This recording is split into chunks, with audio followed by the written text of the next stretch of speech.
it's the feeding time. We're feeding them anchovies. These are the fish that they would naturally eat in the wild.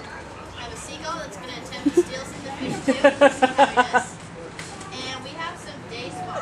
Very fatty, delicious fish. It's like candy. I'm going to go ahead and get started in feeding them. Carol is going to be recording. We keep track of how much each penguin eats each day. It kind of helps us determine if they're still healthy and doing well. These are remarkable birds that don't really show signs of illness or weakness. It kind of helps to not have predators come and pick out the weak ones. So it's pretty impressive. I'm going to start feeding them though. It'll take maybe 15 minutes or so, and I can answer questions for you after that if you'd like to know more. Enjoy watching. Look at him, look. Oh, he's gentle with them, look.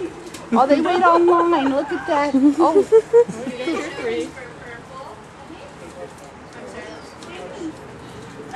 Purple has 2 and 3 as well.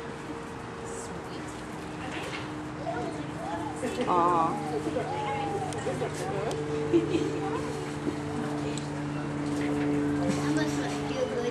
Look at that. Look at the other one just sitting Swallow next to her.